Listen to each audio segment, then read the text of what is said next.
Okay, so the time is 7:05, and this meeting is now called to order. We'll proceed with the land acknowledgement. Western University is situated on the traditional territories of the Anishinaabe, Haudenosaunee, Lenape, and Attawandaron peoples, who have long-standing relationships to the land and region of southwestern Ontario and the City of London.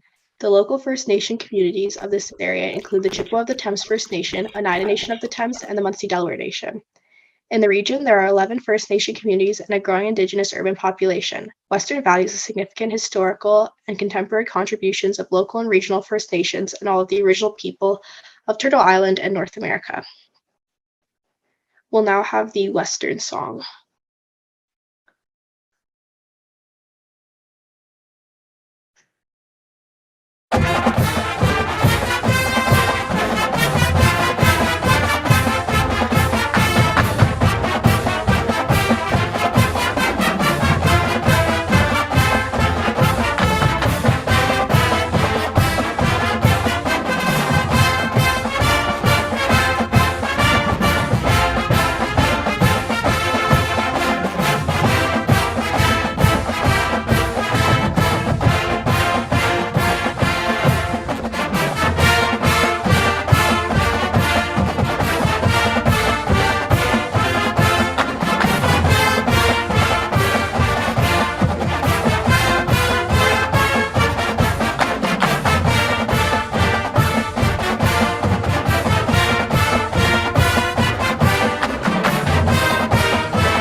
Okay, we'll now do roll call, so please head over to Turning Point and I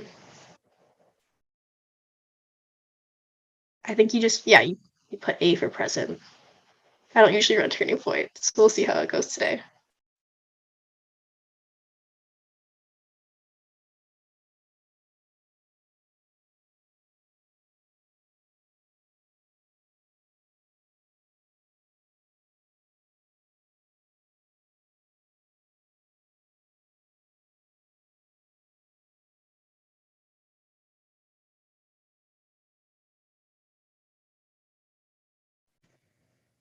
Okay, amazing. It looks like everyone who voted is unanimously present, so we will move on to the approval of the agenda.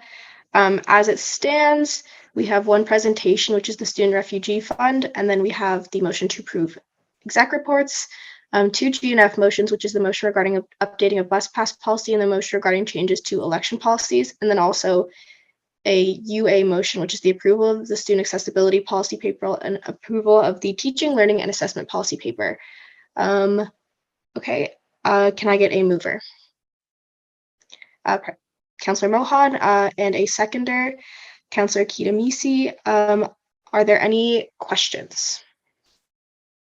Are there any amendments to be made at this time? Okay, if there are none, please head over to Turning Point to vote.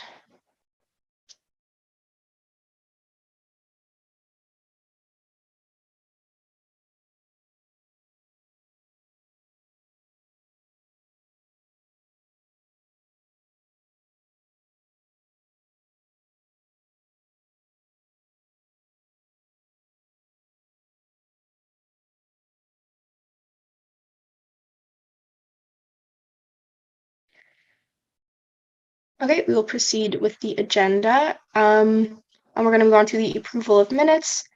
Sorry, can I get a mover for this? Councillor Mashwari and a seconder. Councillor Mohan, any questions or amendments to be made to last meeting's minutes?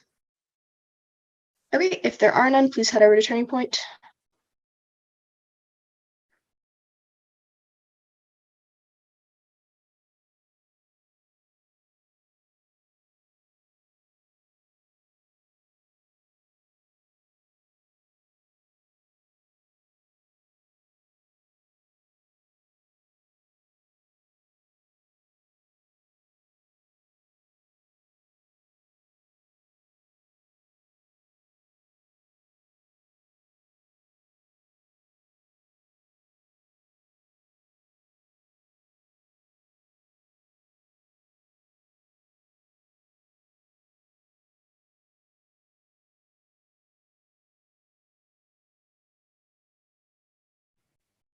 You all have to vote.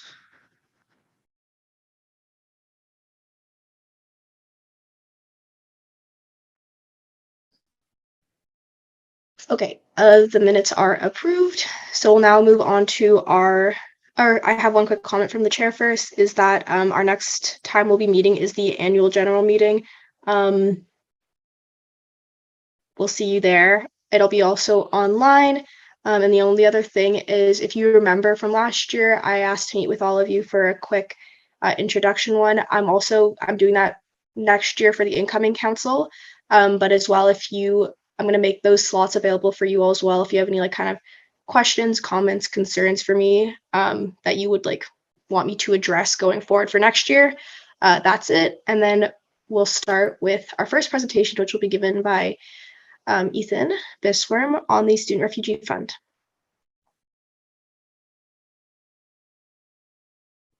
Yes. Hello, everyone. Sorry, Bella, do I have screen sharing permission? Okay, super. Let me just get this set up then. Yeah. So let me just get the slides up. I'm sure a lot of people have heard me talk about this before, at least in passing, but I'm going to try and go over it in a bit more detail. Can everyone see my screen all right with the slideshow? Super. Okay, so this report is concerning the SRP, or Student Refugee Program. A lot of you may be be aware of the details of the program, or may have just simply heard about it through our listed ancillary fee in regards to the Student Refugee Program on your fee bill. But I'll go into a bit more depth as to what it is, why it exists the way it is, and how it's been working. Oh, shoot. Okay. So the reason this exists in the first place, and the reason I'm also presenting this report, is by the letter of this of the initial referendum that was proposed back in the election cycle of 2011. This was the question as it was on the ballot back then, and it was the creation of this fee in collaboration with the World University Services of Canada Western chapter. World University Services of Canada, for context, is a nonprofit organization. It's a charity that works with transitioning refugee students into Canadian educational institutions. And they have different student group chapters, such as the one at Western. It initially implemented this fee in order to support these refugee students. And so it gets reviewed every 4 years. And this happens to be one of those 4-year timelines where this report is necessary, hence me giving this. So for more context, the goals of the program is essentially to collaborate with the WSC chapter here at Western, and also the WSC home office somewhat, as well as Western itself, to support different sponsored refugee students in attending Western University. It's to ensure that these refugee students get the skills to be self-sufficient once they're left on to their own devices here in Canada, and also guide the integration of them into Canadian culture or Western culture as well. Really just looking to develop those employments and work-related skills, making sure they can manage their own finances, because they often do not have a lot of the same support systems that we as domestic or international students even have around us, with families always being very knowledgeable or willing to help, and just making sure that they can rely on themselves when it comes to their independence.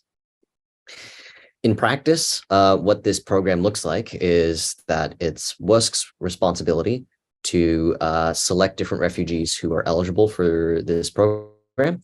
They vet them, ensure that they have refugee status, that they qualify based on income levels or background or so on and so forth. I'm not familiar with the exact details, but they ensure they're real refugees.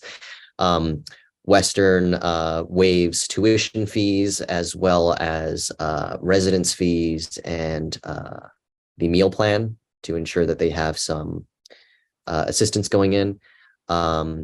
The USC then, through this student levied fee, pays a sort of administration costs to the WUSC home office, as well as supporting ad hoc needs for these refugee students, things like textbooks, winter coats. A lot of them aren't prepared for the Canadian winters, stationery, random things they need for their schooling. And the WUSC Western chapter works with these refugee students in helping them transition to being independent and not depending on these other supports. So every 2 years, what we have is 2 new refugee students are brought into this system. So every 2 years, 2 new students are selected, sponsorship forms are filled out, and they get flown to Canada and then become enrolled students. The members of the WUSC Western chapter help these refugee students in getting settled and introducing them to things like the transit system here, and maybe help them with filling out their taxes and all these other things, maybe help them look for jobs as well. USC pays for an allowance for each of these refugee students. And again, those ad hoc requests of textbooks, winter coats, bikes, whatever, those requests are received by the USC's grants committee currently, and they review these requests and then grant those funds if there's any money available. This is an example of one such request. This was a particular refugee student requesting, I believe it was just a battery replacement for their laptop. It had broken in their studies. And so they just had a repair invoice to fix that laptop. And yeah, they list the cost, they list the receipt, all that good stuff. Couple safeguards that are in place as this program has been around for some time and it has run into some issues.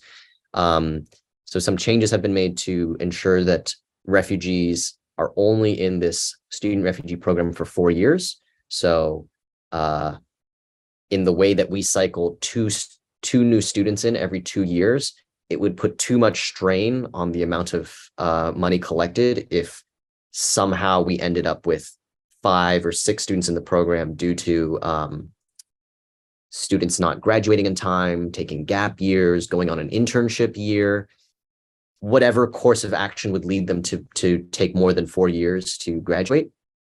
And so the change was made that they wouldn't be supported up until graduation, but only up until 4 years had elapsed. As such, this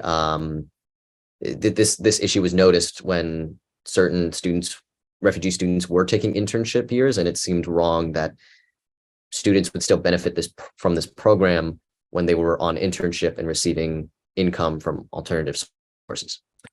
In addition, due to the strain on the limited amount of money, refugee students who enter into their 3rd and 4th year of school are expected to transition into relying more on OSAP or part-time work in order to support themselves so that they can transition slowly into that self-sufficiency. Couple limitations of this system as it exists currently. Despite being called the Student Refugee Program, the program only supports a very limited amount of refugee students, just the WUSC-sponsored refugees, so really only 4 refugee students at a time, when there are roughly 50 refugee students at Western in total. It's just not all of them are associated with the WUSC organization. Members of the grants committee, when they receive applications for funding, don't often understand the necessity for different items and don't understand the struggles or difficulties of being a refugee student. They are just students at large like any of us, and it's difficult for them to understand the necessity of how necessary a bike is, and does that qualify as proper need, or is that more of like something you pay for yourself? Is a winter coat necessary? It's like, sure, maybe the first one, but what if they lose the winter coat? Do we pay for a second winter coat? What are the guidelines here exactly? And another issue is that with only sponsoring 4 students, some of these students rely on this fund less than others, and occasionally that leaves leftover money in the program, and that is carried forward for further use with the student refugee program. And any leftover amount just leads to a growing reserve, as there's no means to expend accrued money. Especially with this upcoming year, with the increase in the student refugee fund fee. It's only an increase of 1 cent. This was consistent with the 1.5% increase across the board. Myself and other executive had the concern of this reserve growing even more. So in consultation with several stakeholders on campus, I proposed a couple changes and review to the program. In consultation with the Western International Office, who also collaborate with the WUSC Western Student Chapter in having sessions with refugee students or gathering information as to how to support refugee students, as they are also technically international students. We had learned that Western International has a full roster of all the refugee students on Western's campus. They are also a lot more available to address refugee students' needs. A lot of refugee students are left waiting for their fund applications to be processed due to students being not being able to meet as often as people would often like. But with staff being a lot more available, they're a lot more on hand. And so with them being equipped with the roster of refugee students and an understanding of international student issues, conversationally, at least so far, we've arrived at a not official, but sort of informal agreement that the refugee program could be assisted by the Western International Office, simply because they're better equipped to understand the needs of refugee students and understand the entire campus's array of refugee students, and would be able to accept requests from any refugee student at our campus, which would help in expending through the reserve that the USC has accrued. And it also takes pressure off of the grants committee to address these concerns, with them being uninformed about the issues. And Western International has offered to even collaborate with the WUSC Western chapter so as to still implement that student voice. So my recommendations are to further explore these options in collaboration with that office and draft a formal agreement as to how this program can be administered with their help. And yeah, that's it for details of this presentation. Any questions? If there's any speaking time left, I'll use that for questions. Bill, do you want me to call them out, or should you? Feel free to call them out. Yeah, Mattson, go ahead. Thank you, Ethan, for the great presentation. So my question, I was wondering if there's any plan in terms of increasing the students we sponsor based on the growing reserve that we have accrued throughout the years. So for example, at Huron, we've been sponsoring one WUSC student, but following next year, we'll be sponsoring 2 students. And this is in alignment with the SDG about improving quality education in the world by 2030. So I was wondering if USC has any plans in terms of increasing the number of WUSC students that we sponsor. Yeah, for sure. Very good question. I was not expecting as informed a question as that. But yes, as a sort of long-term plan, there has been conversation as to including a third WUSC student. Unfortunately, we are not quite there yet in terms of being able to fund a third person. And if we dip into reserves to simply fund a third person, that wouldn't be what's the term I'm looking for here? It would leave us out of pocket at a certain point, because it's the fund itself is replenishing by a certain rate every year. And if we dip into reserve, once that reserve runs dry, then we'll be running into a deficit when it comes to funding these refugee students. So at this point, the amount that we accrue each year is only able to support 2 refugee students at most, with like a little bit extra, or maybe a bit more extra if one of them does not use the program as heavily. But as the fee increases, as it did this year, the option has been considered to begin incorporating a 3rd refugee student through the WUSC program. Also, the WUSC handbook, I believe is what they call their sort of like policy manual, dictates the amount of refugee students they expect to be supported by different campuses, and it's based on the enrollment size of the university or of the institution. And currently at Western's current size, the number is expected to be around 2. So as we grow as a campus and as the free grows, I'm sure we'll be able to support more people. Any more questions?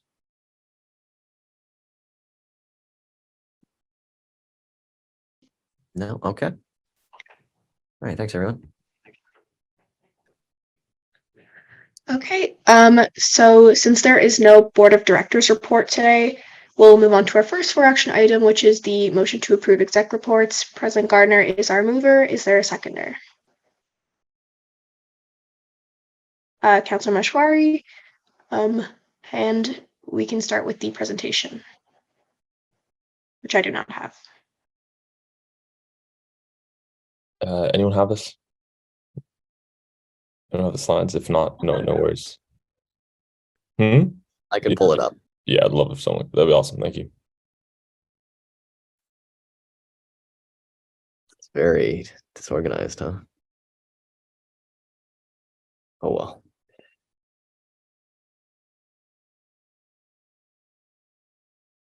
Gardner, I take it you want to use the text-based one? Whatever you have in front of you, I'm good with. Yeah. Okay.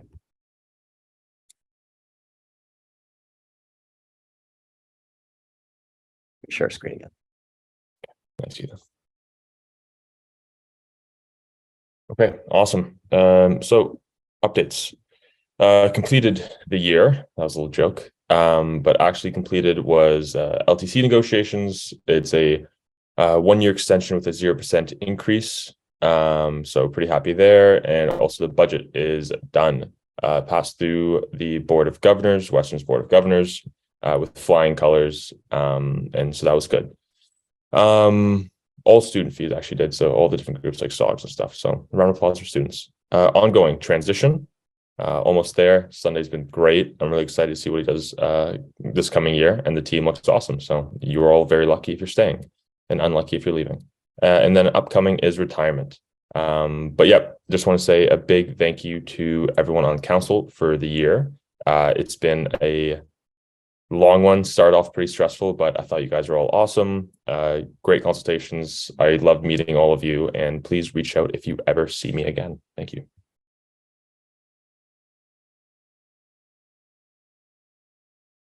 Hey everybody.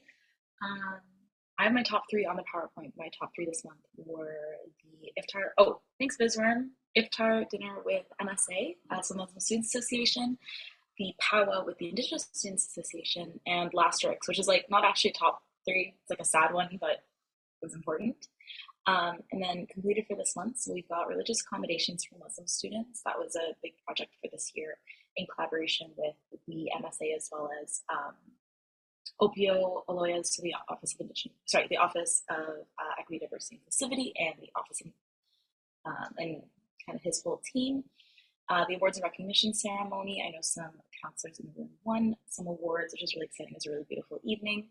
The teaching, learning, assessment policy paper, as well as the student accessibility paper, were both completed and are going to be presented to you later tonight. Western also hired a new registrar, which is super, super exciting because the previous registrar had retired at the beginning of our term. Like I said earlier, the Indigenous Students Association powwow, as well as mental health, our final mental health roundtable meeting. Ongoing, transitioning my successor, Maria. It's going fantastic. I'm really excited to see the ways in which she engages with council next year and the Western community. And upcoming, new policy papers that hopefully get approved today. We're going to be taking those to administration and stakeholders and presenting it to them as part of transition and working on kind of all the end of year wrap-ups and advocacy briefs from this year.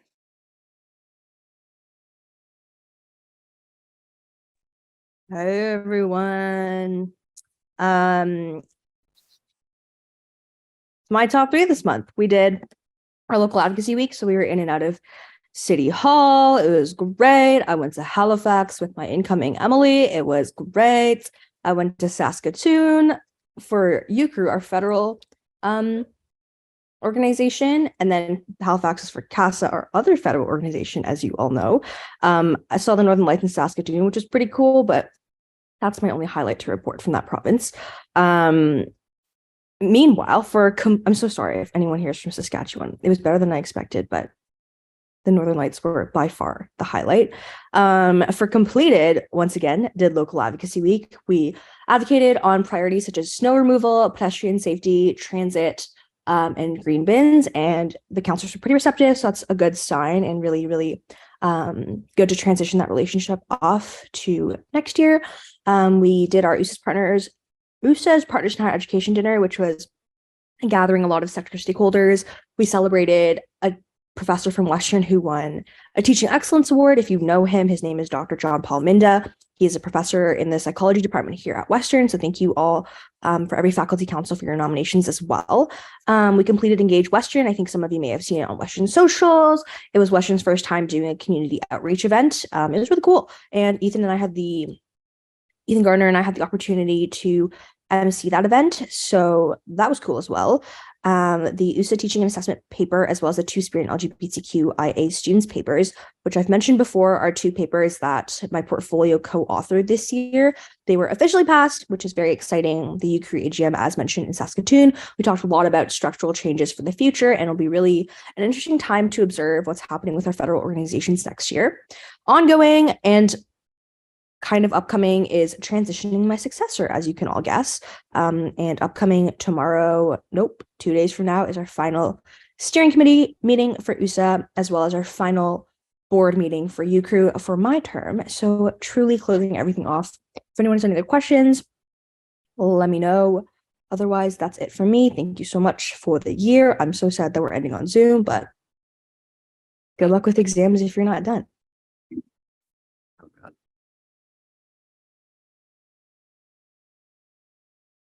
Okay, Cameron texted that someone is knocking at her door, so I'm going to read out her updates, and then if you guys have questions, ask them to her, not to me. But for completed, Purple Finale was a massive success. Thank you all of you came out, saw a bunch of you there. Late night breakfast, as usual, again, a really, really big hit among students. There's some really fantastic opportunities to meet some new students and get to see some faces that we haven't seen before at late night breakfast. And then Cam also slated her exams. For those of you who don't know, she's a part-time student right now, finishing up some courses, so she killed it. For ongoing, she's doing transition split sometimes between Meredith and Bianca. So she's been really excited to get to introduce 2 new girl bosses to the Girl Boss legacy. And upcoming, she's just, like the rest of us, wrapping up loose ends and making sure that everything's set for once the incoming exec takes over.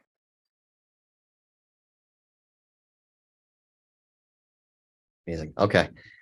Oh wow. I wrote this a while ago. Anyways, so yeah, things that I got done on my plate. Income tax clinic. Keep in mind your taxes are due at the end of this month. So if you haven't done it yet, you should probably get on that. Wrapped up financial literacy week number 2. Nothing too different from the first time it went, really. Slightly lower attendance, but that's to be expected when people are reaching the end of the year. The Student Refugee Fund review, which pretty much just presented on, but it was basically just a couple conversations with the Western International Office. I'm probably going to continue a couple of those conversations and just set up Bianca or whoever on next year's exec to take that conversation over and get that officiated. Still working on that transition drive. If anyone wants to help out, once again, doors always open. Bit of elections policy review, which is going to be coming up later this meeting, so be done if that all passes. And yeah, writing file briefs still and working through transition, which I'm almost done with. So almost done too. I've also got retirement on mine. I feel like Gardner copied me on that one, but that's fine. Top 3 this month. Got the new exec in the office in and around. I bought Gardner a PS5, which was a big highlight. Yeah, $600. I feel like I did pretty all right. Went to the Addams Family musical, which was a ton of fun. Great presentation there from all the folks at Theater USC. Another honorable mention I want to throw on there, just because I don't think it had happened when I wrote this, but Jess and I's visit to MSU for their Light Up the Night event was a lot of fun. Saw a lot of fun, colorful balloons, and they had like a drone light show and laser light show and all these other fun things. So yeah, honorable mention to that.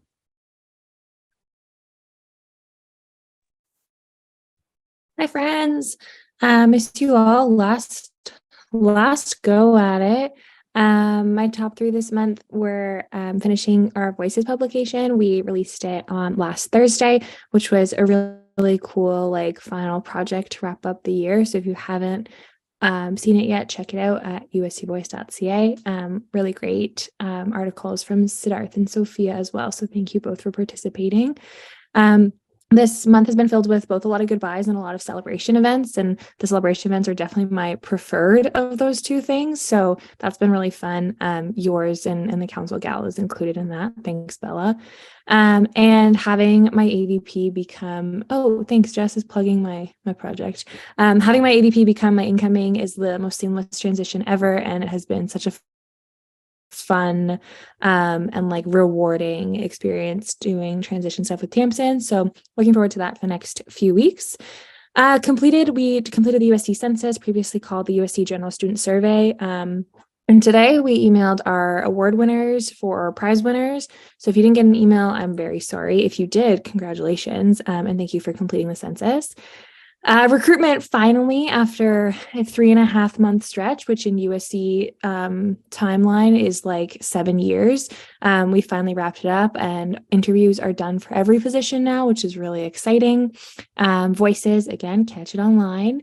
The Sunday series is an initiative that Tamsin and I started about a month and a half ago. We have 5 different stories up featuring our incoming president, so you can check those out and learn more about him.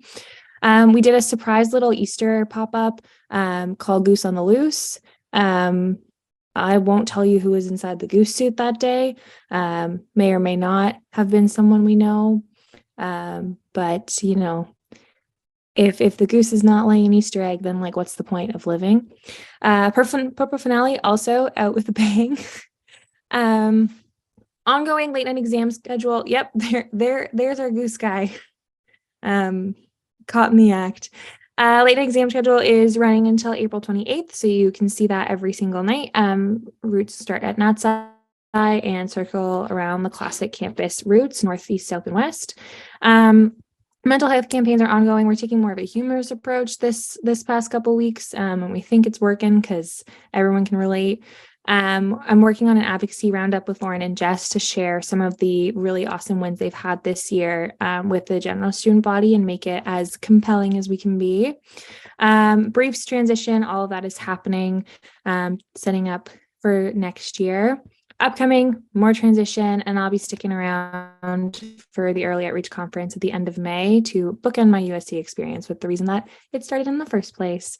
Thank you, and can't wait to see all of the adventures that you all take. Okay.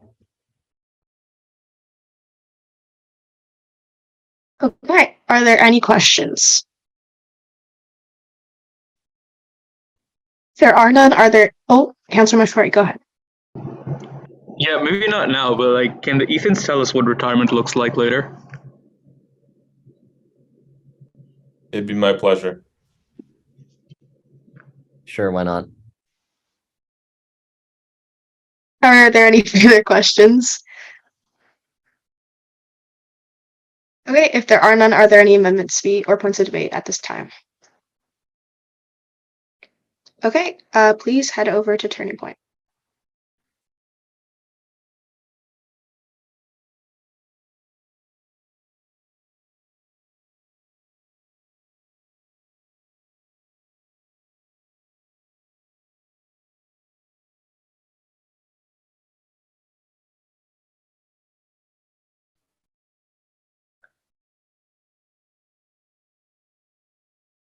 There's always three of you that seem to need some time to think about your vote.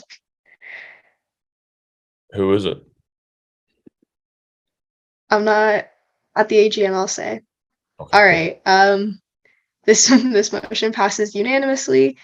We'll now move on to our next one, which is the motion regarding updating of the bus pass policy. Ethan, or President Gardner, is our mover. Is there a seconder? Councillor Jung. President Gardner, you have the floor. Perfect. I'm going to pass this one and the next motion both off to Ethan Bisserm to speak to. Thanks, Home Slice. Should I share screen, or should I just would people like me to share screen? Can I get like a thumbs up reaction if people want to see me share the policy? Okay. All right. Do this on a separate screen. So the motion itself is something that was actually on my review calendar back in October, but I pushed this off simply because our contract with the LTC simply just hadn't been negotiated yet. And like Gardner briefly touched on in his exec update, the contract with the LTC was settled. For the time being, it's just a simple 1-year extension to our current contract as they get prepared to bring some changes potentially in the next year. But yeah, seeing no major changes to it, I finally was able to go through with some updates to this policy. It was quite outdated, making reference to a physical like UWO photo card and like the paper pass, and detailed all this stuff about like presenting your pass in conjunction with like your UWO photo ID, since we don't really need that anymore and it's just like a tap on machine. I updated that to reflect that as much. I updated some conditions of use terminology to indicate that you shouldn't have fraudulent bus passes. You shouldn't try and like clone your Western One card. So in addition to the punishment that we would be able to dole out here and revoke bus passes, I'm sure Western would also be quite upset if you tried to clone your Western One card for the purposes of like meal plan and such. So didn't feel the need to really go into depth on all the kind of punishments and repercussions that come with violating those conditions of use, as I'm sure Western would have their own series of punishments that they would enforce if you were to abuse those benefits. But yeah, any questions?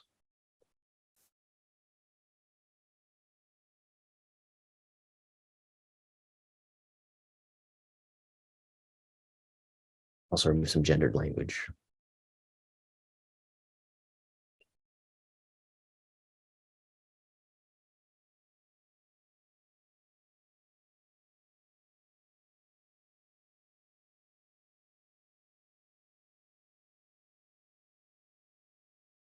Oh, do you want to take it? Yeah, I don't know. Okay. If there are no questions, are there any points of debate or amendments to be made at this time? All right, if there are none, please head over to Turning Point to vote.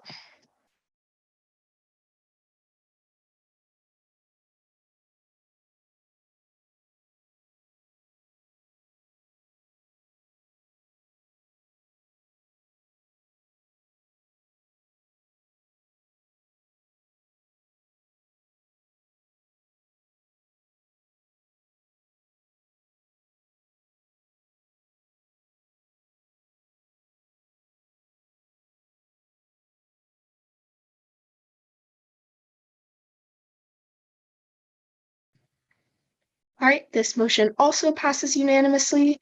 We'll now move on to the changes to election policies motion. President Gardner is the mover. Is there a seconder? Councillor Kitamisi and President Gardner, you have the floor. I'll again give this to Ethan Bisserm.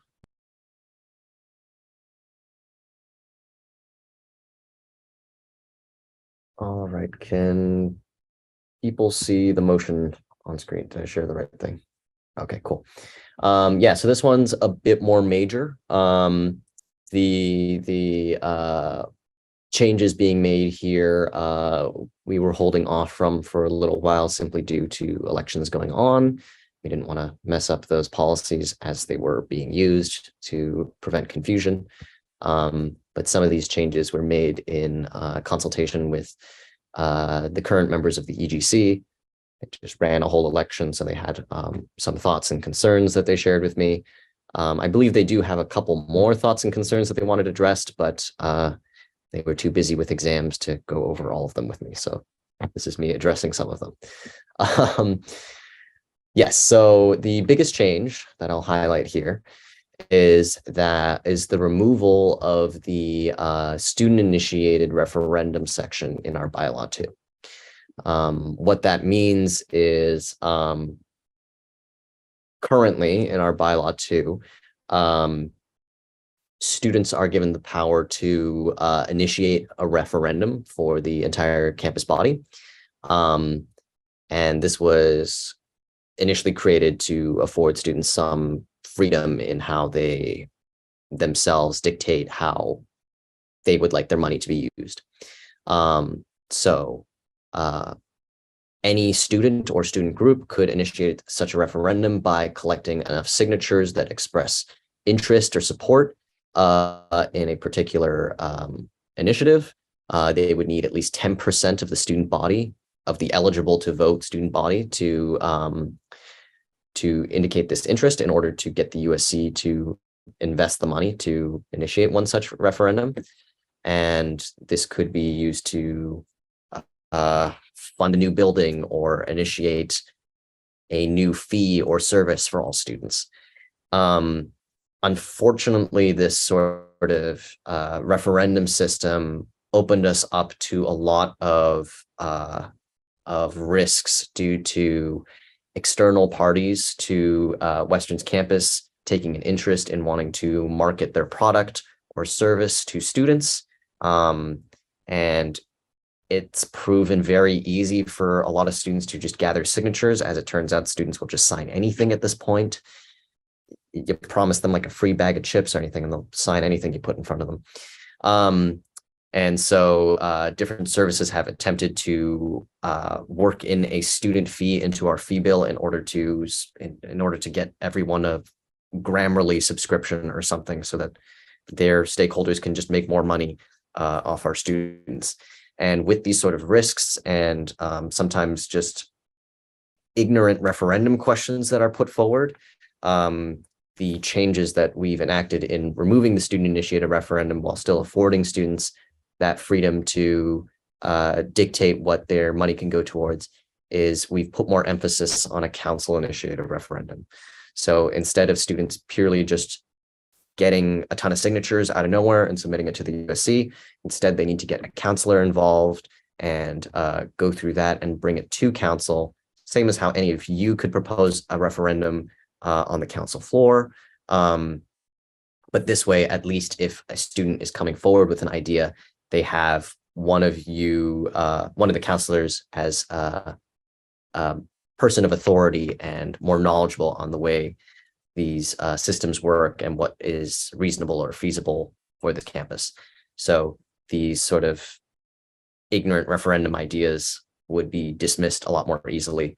And so since counselors are meant to be connections to the campus body as a whole anyways, this provided a more reasonable alternative. That's the big thing. A couple more smaller changes is the removal of sections on plebiscites. Plebiscites are like referendums, but they have no action associated with them. It's like if we wanted to hold a campus-wide vote on, do you like the color red?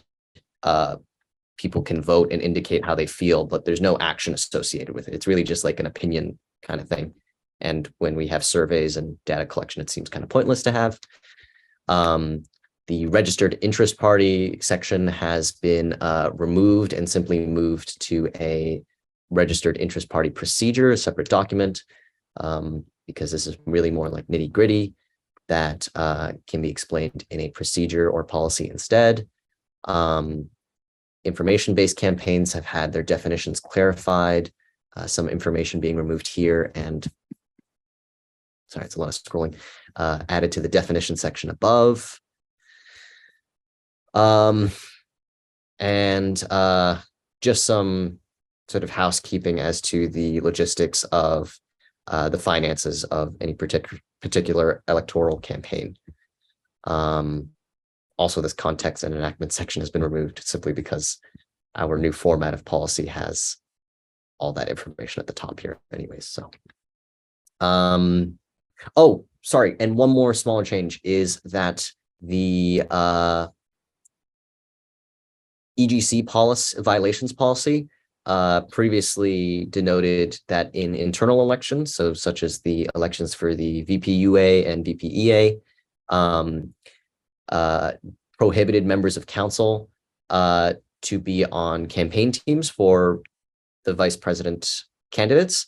However, since incoming councilors are technically not current members of current members of council, it was seen as a sort of like loophole to include voting members as a part of your campaign team. So I've just clarified that language to include councilor elects. So those incomings can't be included. Also the clarification of language from student to person, because a lot of USC exec are not students. Sometimes they are, but not always. I think for the most part, that's it. So any questions?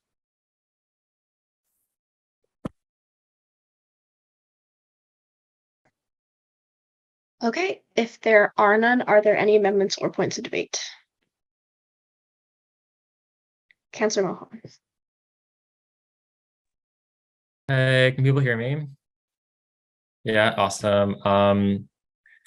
Yeah, okay, so this is a major motion. As Bisworm said, I think this is like how we vote here is very consequential to student democracy here at Western. I actually think it's really controversial to get rid of this ability for students to put together a referendum. And so I've heard the explanation that Bisworm has provided, but I want to be clear that like if we pass this, they're removing the right of students to initiate a referendum. I looked at other student governments and I really couldn't find another which has a policy similar to what's being proposed here today. U of T, Waterloo, McMaster, McGill, UBC, they all allow students to put forward these referenda. Even the Ontario government, any voter can put together a referendum. Obviously, there are processes and safeguards that can be put to ensure that referendum questions are relevant and they're not, so to speak, scams or junk fees being created. Referenda are a really important democratic and accountability tool. I think like the language used in the proposal like to empower student leaders to spearhead these initiatives surrounding student decision making. Councils already have the ability to do this. We've put together referenda already this year. And what this is actually doing is it's disempowering students to kind of lead that process. And there certainly are reasons why students and not counselors need to be leading a referendum. There could be circumstances where no counselor is willing to champion or take on an issue. It could be controversial, or for a referendum on certain governance issues, council may itself be in a conflict to be leading that process, which is exactly why it's important for referenda to have the ability to be initiated by regular students or regular citizens.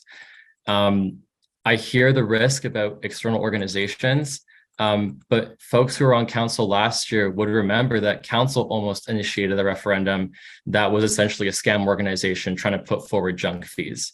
So I think there are better ways to protect students from issues that have been kind of highlighted by Bisworm.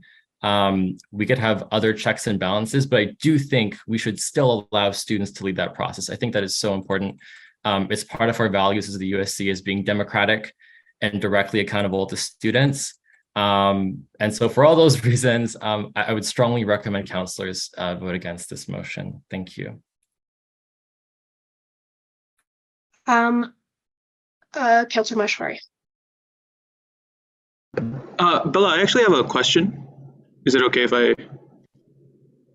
Like what kind of, like a question for Bisworm? I guess, yeah, like, yeah, I mean, if anyone would know, it would be Ethan. Then, unless if it's a point of information, yes. If it's like a question that you would ask during the question period, no. Okay, that's a no then. Okay. Amal, go ahead.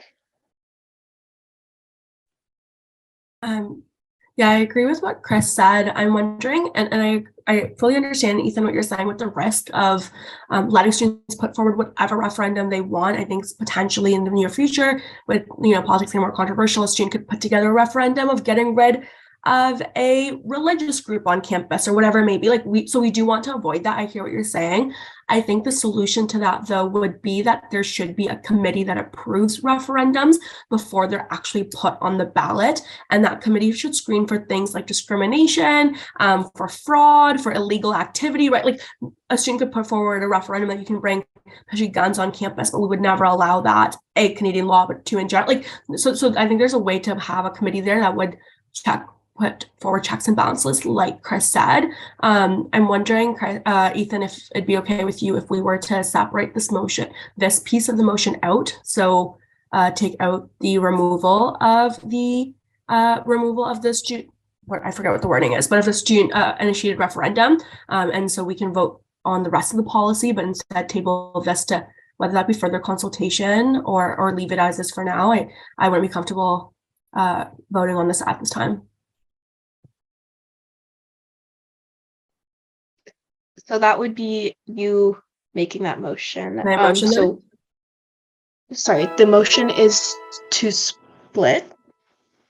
To split the motion to remove, I can find the name of, but to remove the changes to bylaw number 2, updates and student initiated referendum removal from this original motion and to vote on them separately.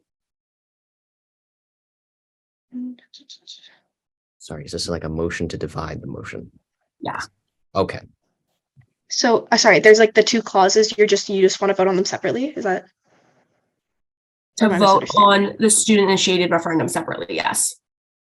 And to potentially table that conversation, because I mean, like, I would be comfortable, I know how the rest of council feels, to pass everything else you've talked about, Ethan, but it's just that piece specifically.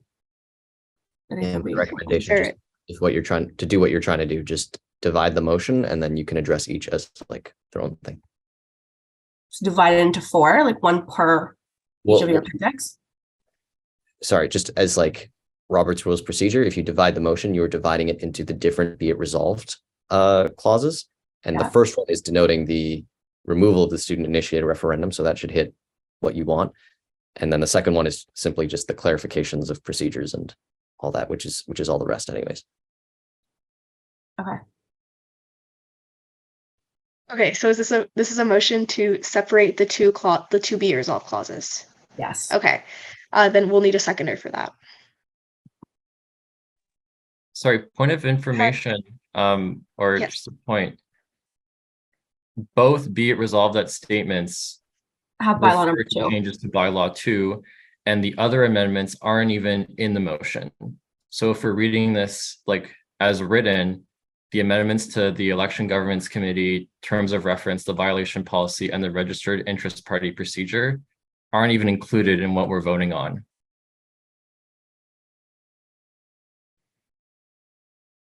Yes, go ahead.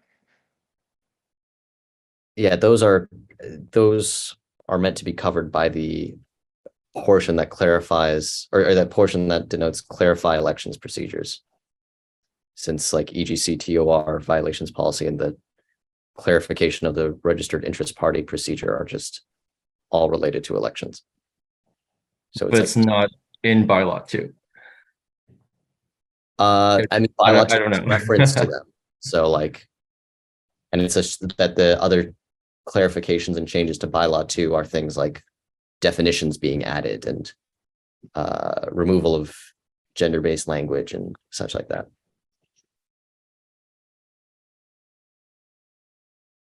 Can I change my amended motion?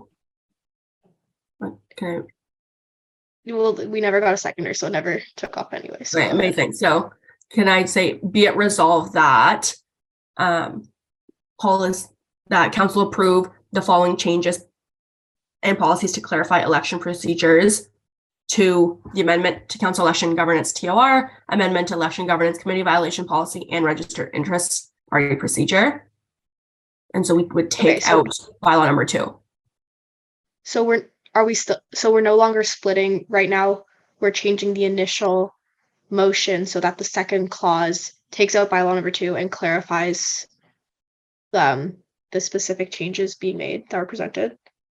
Yeah, like you guys are welcome to do it exactly however you want to. It's just Chris is right. Like it's your amendment. You have to. So then just take out the word bylaw number 2. So be it resolved that again, council approved the following changes and policies to clarify election rules procedures. So you get rid of this that says bylaw number 2. Okay, we'll need a seconder for that. Councillor Mohan, are there questions on this? And this is on the amendment. The amendment to the motion. I think Melissa, is it happening in the agenda by any chance? It sure is. Okay, amazing. So you can follow this in the agenda if it's getting a little confusing. But basically, the second be it resolved clause to remove bylaw number 2. This is questions on that. Okay, if there are no questions, are there any points of debate or amendments? Or points of debate. Don't amend the amendment, please. Okay, if there are no points of debate on this amendment, I'm going to need Zoom hands. So this is what we're voting on right now via Zoom hands. Actually, yeah, Zoom hands is the amendment shown in the agenda. This is not the initial motion, it's the amendment we're voting on. So please raise your hand if you are in favor.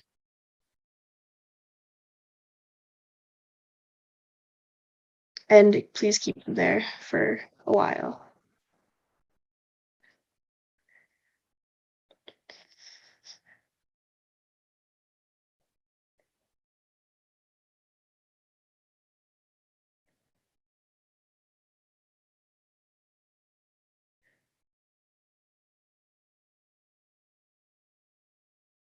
Okay, lower. Yeah, lower.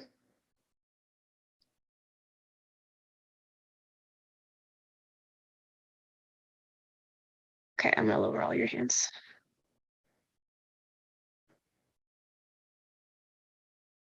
Lower, please. Okay, those against this amendment.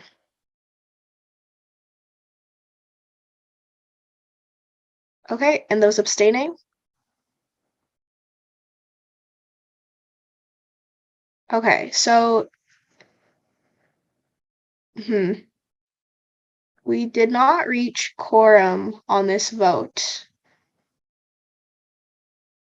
So Bella, we don't need to reach quorum on the vote. We just need to have quorum in the room. We can't force people to vote. Okay, then this amendment passes unanimously, and we will now proceed with the motion as it has been amended. Okay, and now we're back in the debate period of the motion itself. So are there any further amendments you made or points of debate at this time?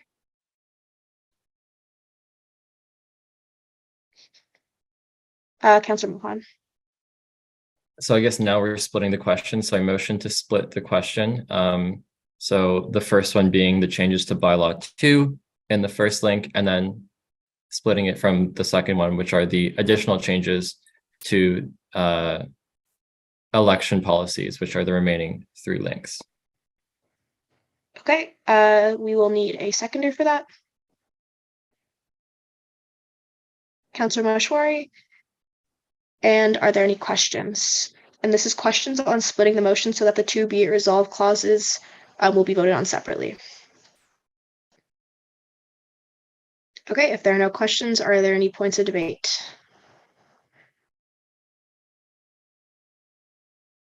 Okay, so with that, I'm going to need you, if you are in favor of splitting this motion, please raise your Zoom hand.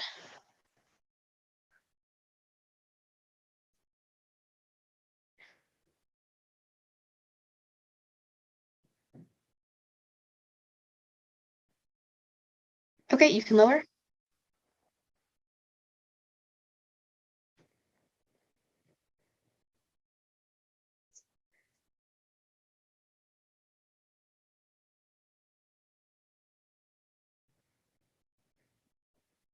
And are there any opposed?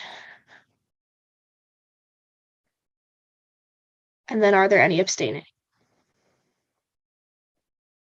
Okay, this amendment also stands, or we will be now voting on this motion separately to the to be resolved clauses. And with that, we're going to go to the first be it resolved clause. This one, do we do questions separate? Do we have to do the question and I actually don't know that at all. So I no, think you don't. You can still do questions and debate on the full thing, but when it comes to the vote, unless someone has more amendments or wants to table one clause or the other, we can take the question debate as well. Okay. Okay, great. So even though we are voting on these two clauses separately, we're going to be in the debate period for both of the clauses as the motion as a whole. Are there any other points of debate at this time?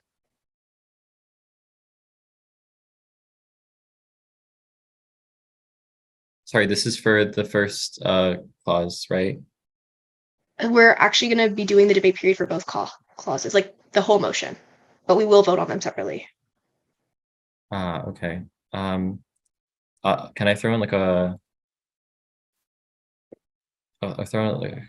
question for Bisram? Would you prefer that we table the first one, or is it better to vote it down and it comes back in a different form? I'm just want it to make sense for you in terms of adjusting it. No, I guess I have to raise my hand too. Sorry. Go ahead, Mr. Thank you. All the formalities here. To me, it really doesn't matter either which way because there isn't really another meeting for me to bring this to. So no matter what, I'm not really working on it. I suppose vote it down and then it come back in some shape or form if future people want to look into that. But I mean, if it's tabled for me to work on again, it's not like there's anywhere for me to bring that work to. So, yeah. Can I interject? So just so that everyone understands what your options are, you still have the option to refer it back to committee. You can table it. So you have I know it's your last meeting, but that doesn't mean that you can't kind of set it as a priority for the incoming council. And that would be something that Bella and I would track and make sure gets put in front of the next council as a, hey, this has been tabled to whatever committee meeting.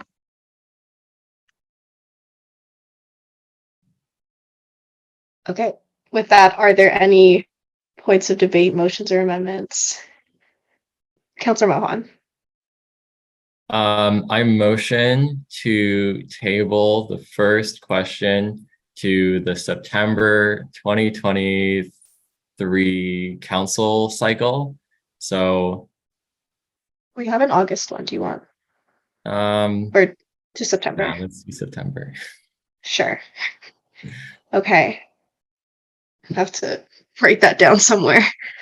Okay, so this is on tabling the first be it resolved clause that says council approves the following change to bylaw 2 to refocus from student initiated referendum to council initiated referendum.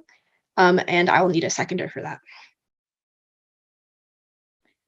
Councillor Kayam. Okay, questions on tabling this until September, which will be for the incoming councillors. Councillor Dart. Sorry, what's the proposed benefit for tabling it to September? I understand that this can potentially give time to consult, but given that it's only being tabled to September over the summer, I doubt the ability of councillors to effectively consult their constituents, given the not everyone is centered on campus. Yeah, Councillor, go ahead. Yeah, I don't think we're sending it back as an issue of consultation to see what students think. This is a more technical issue. So it would give the executive team time to look at best practices from other universities or other organizations and see by what means we can prevent the risks mentioned of faulty or bad faith referendums being proposed by regular students. Are there further questions on tabling the first be resolved clause? Okay, are there any points of debate on tabling the first be resolved clause? Oh, okay. If there are none, we will vote on this amendment. Please raise your Zoom hand if you are in favor of tabling the first be resolved clause.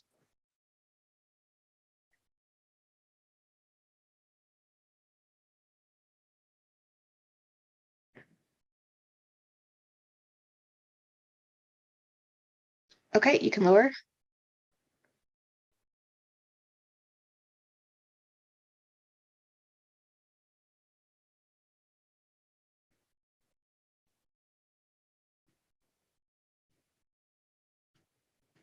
All right, and those against tabling the first be resolved clause.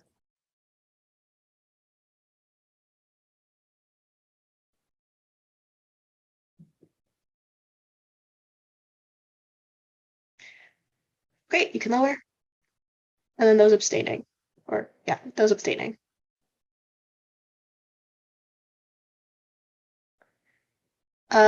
This motion is now tabled to September, or sorry, this clause is now tabled to September. With, yeah, the math works out. Okay. So we are now in the debate period for the motion number 3, but we are only debating the amended clause. So the second clause that has been amended, that is the only part of this motion that we're debating right now. Are there any points of debate or amendments you made at this time?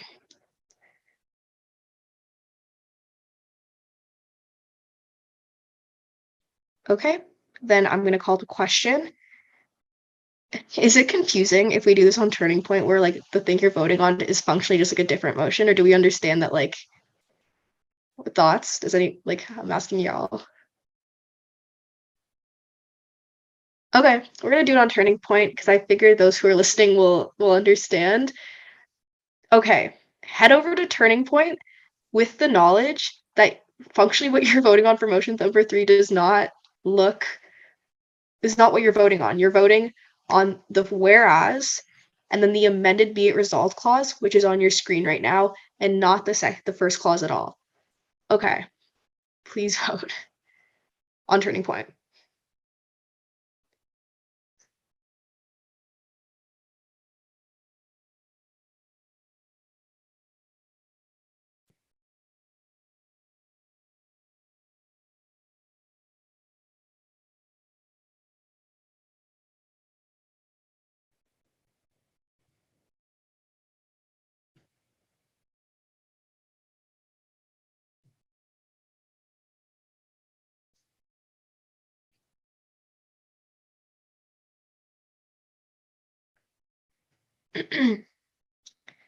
Okay, last few votes.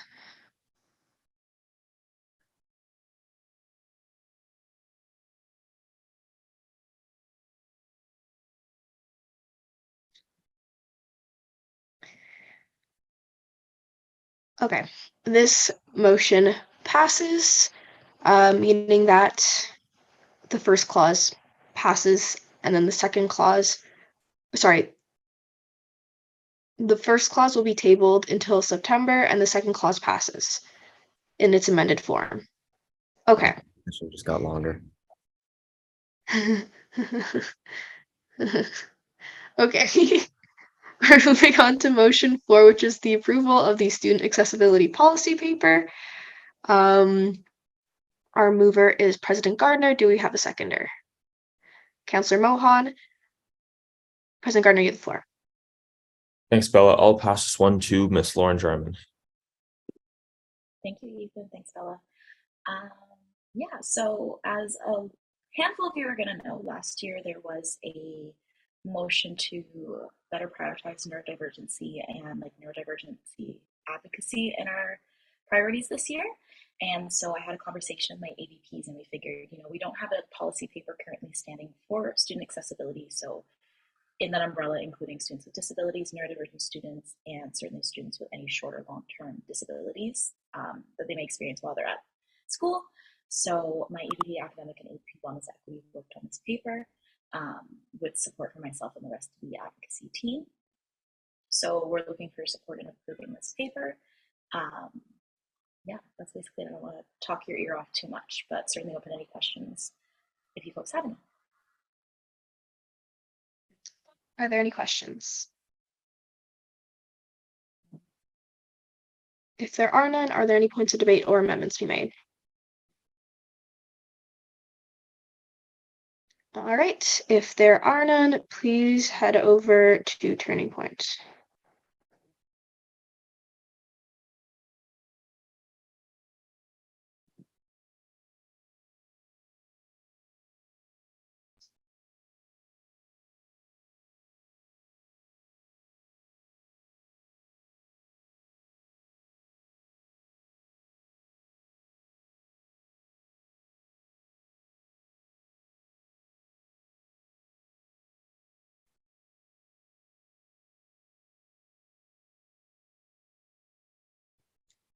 Okay, I'm gonna close now.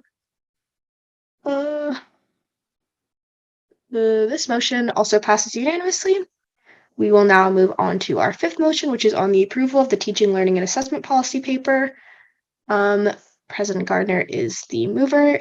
Is there a seconder? Councillor Mashwari, President Gardner, you have the floor. Thanks, Bella. I'll also pass this to Lauren Jarman. Lauren, do you mind either speaking louder or turning up your audio? Oh yes, 1 second. Thanks.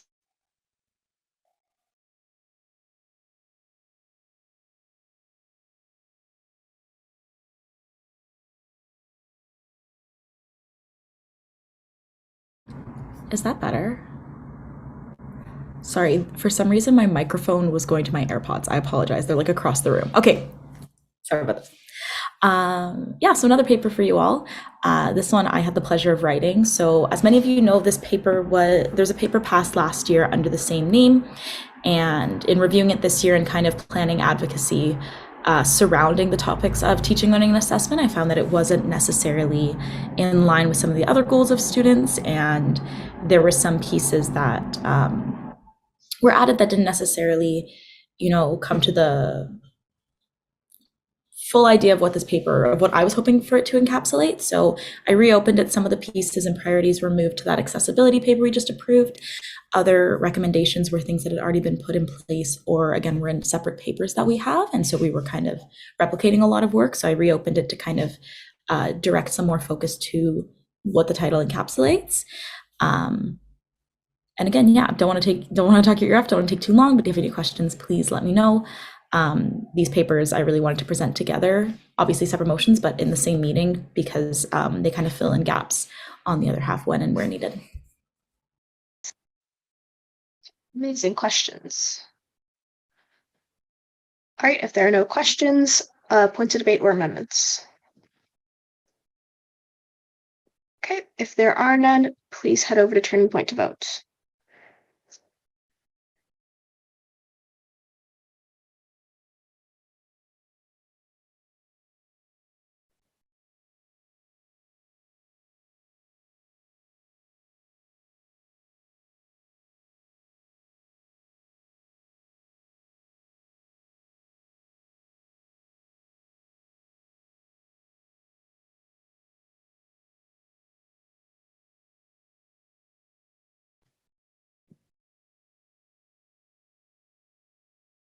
Okay, I'm going to close now.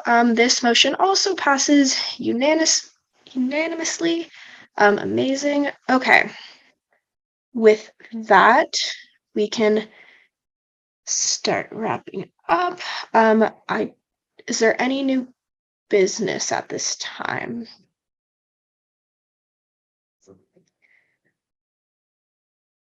I think that was your last motion before you ratify your replacement, so that's kind of exciting.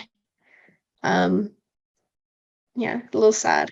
Okay, now we are moving into the questions and comments from the Western community portion of this meeting.